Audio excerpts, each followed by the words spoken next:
Programme में अब कुछ बात करेंगे चैंपियंस ट्रॉफी की। तो चैंपियंस ट्रॉफी के ग्रुप बी के अहम फैसला कुन मैच लाहौर में अफगानिस्तान और ऑस्ट्रेलिया के दरमियान जारी है। अफगानिस्तान की टॉस जीतकर बैटिंग जारी है। अफगानिस्तान के लिए आज का मैच फैसला कुन होगा। शिकस्त के बाद अफगानिस्तान सेमीफाइनल की दौड़ से बाहर भी हो सकता है और अफगानिस्तान की टीम फॉर्म में है। 2 रोज कबल इंग्लैंड के खिलाफ सनसनीखेज मुकाबले में इंग्लैंड को शिकस्त दे चुका है।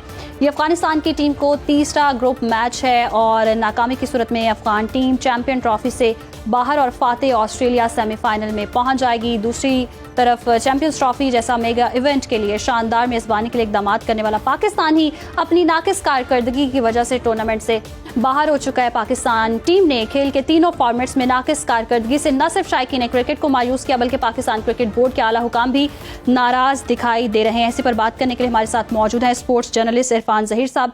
इरफान साहब, सबसे पहले तो हम अफगानिस्तान और ऑस्ट्रेलिया के मैच की बात करते हैं। तो कौन सी टीम तगड़ी है, क्या लगता है अफगानिस्तान को कितनी मुश्किलात दरपेश हो सकती हैं? देखिए, जिस तरह आपने इंट्रो में जिक्र किया, अफगानिस्तान के लिए डू एंड डाई का मैच और समहाउ ऑस्ट्रेलिया के लिए भी ऐसे ही है। जो टीम आज का मैच जीतेगी वो स्ट्रेट अवे सेमीफाइनल के लिए क्वालिफाई कर जाएगी। बट अगर ऑस्ट्रेलिया हारता है तो ऑब्वियसली वो डिपेंडेंट होगा कल के मैच के ऊपर, रन रेट के ऊपर देखना पड़ेगा इंग्लैंड का क्या सिनेरियो रहता है। बट ऑब्वियसली ये दूसरी टीम के ऊपर, ये इन तमाम टीमों का यही माइंडसेट होता है कि वो इफ एंड बट पे नहीं जाते, किसी दूसरी ओपोजिशन के ऊपर नहीं छोड़ते। वो 100% यही कोशिश कर रहे होंगे कि आज का मैच जीते।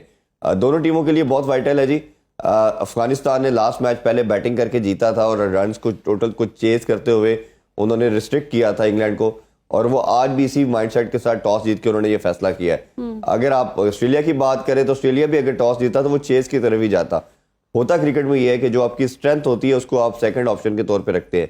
और ऑस्ट्रेलिया ने पहले मैच में हमने देखा कि इंग्लैंड के अगेंस्ट 351 का टारगेट था, वो बड़ा आसानी से चेस कर लिया। ऑलमोस्ट 3 ओवर अभी रिमेनिंग थे।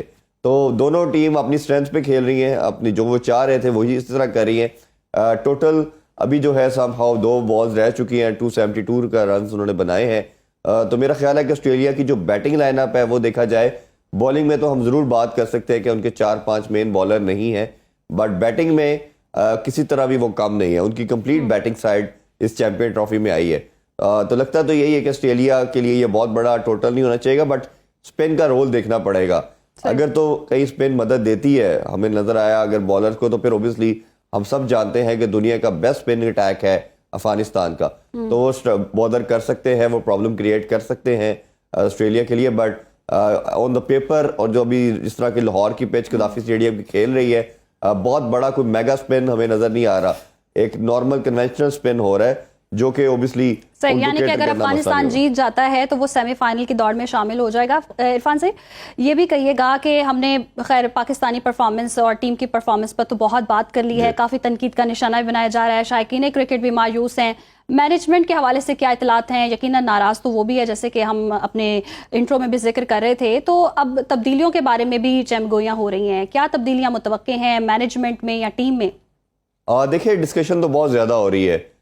जितनी पूरी नेशन इस टाइम नाराज़ है इनसे, इवन बोर्ड के अंदर भी लोग जो सीनियर मैनेजमेंट है वो बहुत ज़्यादा है। हम इस पे बहुत पहले भी बात करते हैं, जब हम T20 वर्ल्ड कप में से भी पहले राउंड में बाहर हुए थे तो चेयरमैन साहब ने सर्जरी का वर्ड यूज़ किया, बट हमने देखा कि इवेंचुअली लेटर ऑन कुछ भी नहीं हुआ।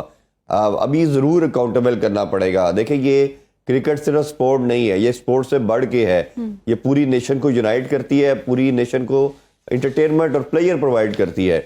आपका जो भी सिचुएशन होती है, जो भी हालात होते हैं मुल्क के, डिस्पाइट ऑफ इट टीम जब जीती है तो पूरी नेशन इसको सेलिब्रेट करती है।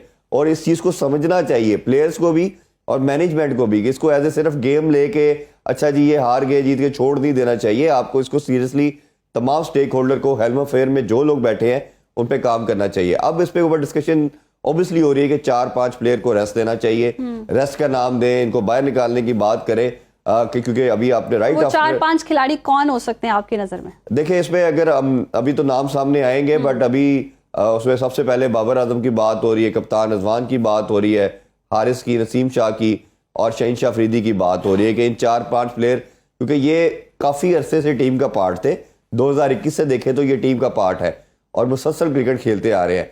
बट ये पाकिस्तान को कोई एक इवेंट भी नहीं जिता पाए। इन्होंने ऑलमोस्ट 9 इवेंट खेले हैं, 9 इवेंट के अंदर पाकिस्तान किसी तरह का इरफान, भी आपने इनमें टाइटल से नहीं जीत पाया। जितनों के भी नाम लिए हैं, कहा यही जाता है ये अपनी तरफ से टीम के लिए एक बड़े खिलाड़ी हैं, और मैच की परफॉर्मेंस के बाद तो हमने देखा कि ओवरऑल पूरी दुनिया ने तो खैर तनकीद की ही की, सोशल मीडिया पे बहुत ट्रोल किया गया कि हमारे पास कोई बड़ा खिलाड़ी नहीं है। आप ये समझते हैं कि वाकई हमारे पास कोई बड़ा खिलाड़ी नहीं है? जबकि दूसरी जानिब अगर आकिब जावेद की हम प्रेस कॉन्फ्रेंस देखते हैं तो वो कहते हैं कि यही टीम थी, यही बेस्ट थी और यही हो सकता था, क्योंकि ये कोई इतने एक्सपीरियंस के साथ नहीं आए हैं, 20-20, 25-25 मैचेस खेले और वो इस टीम का पार्ट बन गए हैं। तो आप समझते हैं कि ये वाकई बड़े खिलाड़ी नहीं है या हैं?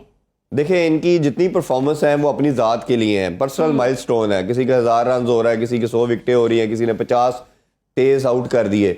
आपने ये देखना है कि आपकी उस विक्ट्रीज के साथ क्या पाकिस्तान कोई टाइटल जीत पा रहा है या इनकी बायलैटरल सीरीज में है। बायलैटरल सीरीज को वक्ती तौर पे याद रखा जाता है, फिर भूल जाते हैं सब। इवेंट का जितना मैटर करता है, आप ये देख लें कि England, Australia, New Zealand, south Africa ये इवेंट के अंदर अपनी 100% फुल स्ट्रेंथ के साथ आते हैं। जब बायलैटरल सीरीज होती है तो अपने सीनियर प्लेयर को रेस्ट भी दे देते हैं। इन लड़कों ने, जो 13-14 का स्क्वाड था, ये ग्रुप था, ये 3-4 साल से इन्होंने किसी नए बच्चे को नहीं आने दिया। इन्होंने नेपोटिज्म और फेवरेटिज्म का ऐसा एक सर्कल बनाया जिसके अंदर कोई नया बच्चा आता था, डगआउट में बैठा रहता था, उसको अपॉर्चुनिटी नहीं क्रिएट करते थे। अब क्या हो रहा है कि अब जब ये लड़के एक्सपोज होना शुरू हुए हैं कि इनकी जब अपनी परफॉर्मेंस से पाकिस्तान जीत नहीं पा रहा, जिस तरह मैंने शुरू में कहा कि 9 इवेंट आप हार चुके हैं, तो आप कितने और इवेंट हारेंगे। हमेशा एक सर्टन हम बात करते हैं ना जब स्टेबिलिटी की, कि चेयरमैन को फेयर टाइम देना चाहिए, कोच को देना चाहिए, प्लेयर को देना चाहिए, तो बट उसकी भी एक लाइन है, एक लाइन ड्रॉ करनी पड़ती है, एक लिमिट है। ये ऐसे हो नहीं सकता कि आप 9 इवेंट हार चुके हैं, अगले 9 हारने का वेट करें। 3 साल आपने कुछ नहीं किया, अगले 3 साल वेट करें। तो ये मेरा ख्याल है काफी फेयर टाइम मिल चुका है। अब जो बच्चे पीछे परफॉर्म कर रहे हैं, और हर प्लेयर का मेरा मानना यह है कि पीक होती है क्रिकेट की, जब पीक आप वेस्ट कर देते हैं फिर वो जाया हो जाता है। तो आपका जो परफॉर्मर है उनको चांस दें, और उन बच्चों को भी कम से कम 6 मंथ का टाइम देना चाहिए टीम में, क्योंकि अपॉर्चुनिटीज तो हैं। तो बहुत शुक्रिया जी इरफान ज़हीर, हमारे साथ स्पोर्ट्स जर्नलिस्ट। यकीनन पाकिस्तानी टीम की परफॉर्मेंस से शायकीन क्रिकेट भी मायूस हैं, और अब जो इंतज़ामिया है वो भी हरकत में आ चुकी है, और तब्दीलियां भी मुतवक्के हैं मैनेजमेंट के हवाले से भी और टीम के हवाले से भी।